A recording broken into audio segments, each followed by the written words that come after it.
You'd think that having the magical ability to transform into an animal would be something that many, if not nearly all magical folk would want to have. Yet there's not too many animagi around. Not legally anyway, but we'll get to that a little bit later in the video. Becoming an animagus is one of the most difficult things to do. It requires so much concentration, focus, and cynosure in addition to several other requirements. There's a reason that becoming one is not the first thing on everyone's mind. However, with that being said, although the process is difficult and lengthy, it's extremely interesting, and I'm going to take you all through that process in today's video. Welcome back to the world of Harry Potter, everyone. If you want to know how to become an animagus, then stick around. Today's video is definitely for you.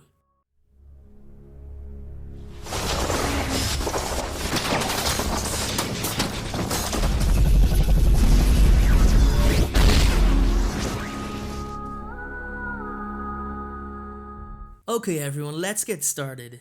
Guys, I wasn't lying when I said this process is lengthy and extremely detailed. In fact, out of everything, out of all of the bizarre things that the wizarding world has given us, I've never seen anything like the animagus process. I have to admit that before researching this video, I had some knowledge on the technique, but I was so surprised at just how much J.K. Rowling put into the creation of it. If you've ever gotten frustrated at the lack of information on a certain subject of a person or an object from the wizarding world before, then believe me, you won't be disappointed today.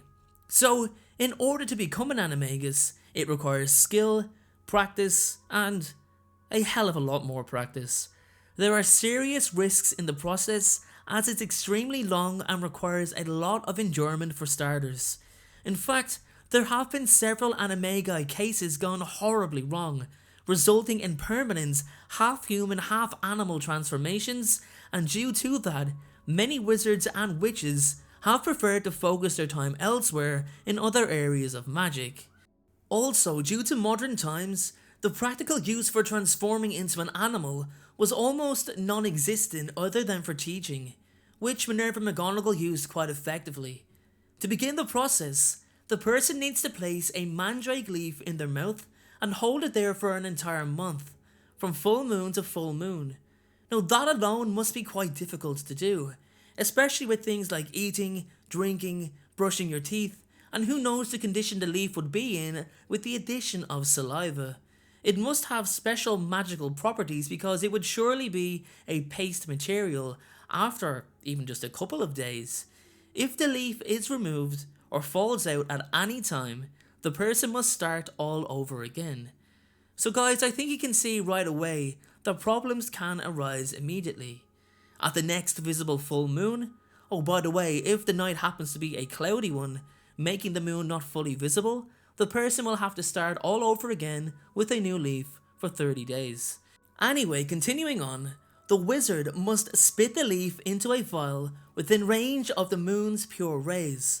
To the moonstruck vial, the wizard or witch must add one of their own hairs, a silver teaspoon of dew that has not seen sunlight or been touched by human feet for 7 days, so that means collecting dew and storing it, and the chrysalis of a death's head hawk moth. The mixture must be put in a quiet, dark place and cannot be in any way disturbed. When that part is done, the wizard must now wait for a lightning storm, whenever that may be. Some of you might know that lightning storms don't occur very often. During this waiting period, the wizard must, at every sunrise and every sundown without fail, chant the incantation Amato, Animo, Animato, Animagus, with the tip of their wand placed over their heart. When the lightning storm finally happens, again whenever it happens, the wizard should move immediately to a large and secure place, recite the incantation one final time, and then drink the potion that has not been disturbed since its creation. It's also noteworthy that the incantation is the longest known incantation in existence, or that has yet to be revealed to us. If executed correctly, the potion will turn blood red before consumption when lightning strikes. Instantly after consumption, the person will feel a fiery pain and an intense double heartbeat. The shape of the creature they will transform into will appear in their minds directly before the transformation. If successful, the drinker will now have the ability to transform from human to animal by envisioning the animal with the intent of transforming in mind, and vice versa. If unsuccessful, the drinker may experience gruesome half-human, half-animal mutations that are permanent and cannot be fixed. At this point, the first transformation will then take place. Now, it's speculated that a wizard's Patronus is an earlier reflection of the animal they will become should they choose to become an animagus, as they have no say in what type of animal they become otherwise. An animagus in animal form is also not restrained by the lifespan limit of the creature that they otherwise transform into, seen in the case of Peter Pettigrew, who stayed in the form of a rat for at least 12 years, remaining alive despite the fact that rodents have a very short lifespan. Now, each animagus bears an identifying mark on their animal form that is caused by something on their human body. This may be a physical trait, like dental or a person's height, or an acquired trait such as glasses. Minerva McGonagall and Rita Skeeter, for example, have markings on their animagus forms caused by their spectacles, which is quite an interesting aspect of the spell. If an animagus undergoes a major physical change, such as the loss of a limb, their animal form will also reflect that, like again we've seen with the case of Peter Pettigrew when he lost a finger. An animagus could consciously choose, if they wanted to transfigure their jewellery and clothing with them, which is very convenient, as most human to animal transformations result in the clothing being destroyed or lost each time. Animagi can also communicate with other animals while they are in animal form, which was also very beneficial for the Marauders, for example, during Remus Lupin's monthly transformations.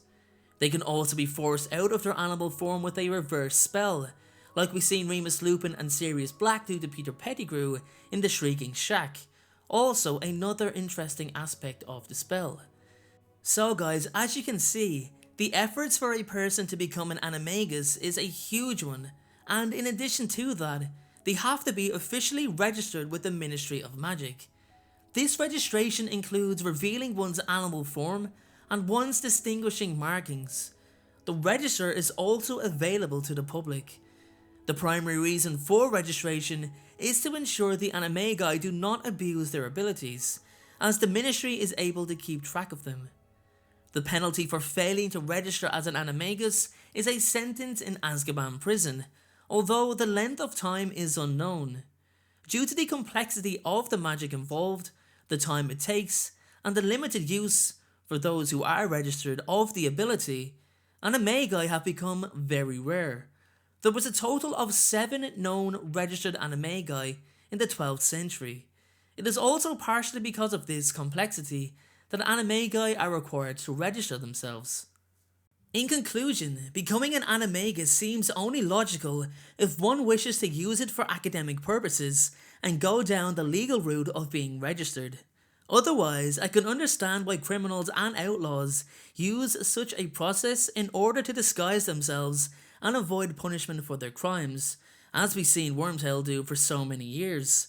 I feel there are a lot more advantages for selfish and egocentric purposes than everyday practical ones. For me personally, I don't feel like I'd be willing to go through such a lengthy and detailed process in order to become an animagus. But with that being said, everyone, what would you guys do? That's my question for today. Would any of you, given the choice, take on the task of becoming an animagus? Let me know in the comments section below and tell me why. Thanks again everyone, have a great day, and don't forget, be happy. Thank you so much for watching. I truly appreciate your support. Everyone, notifications of uploads are more important than ever, so please, if you haven't already, turn those notifications on to make sure you're notified the moment my video goes live. Making videos is what I love to do, it's my dream and my passion. However, it does cost time and money to produce this content, so if you have $1 to spare to support me on Patreon in exchange for some exclusive unseen content, then you can click the Patreon link below or at the end of this video. Please only support me if you can afford it. And make sure to follow me on Instagram at InstaDNJ and on Twitter at Folklore. Check out my other videos appearing on screen, and please make sure, most importantly, to hit that subscribe button. Thanks again everyone, and please have a great day.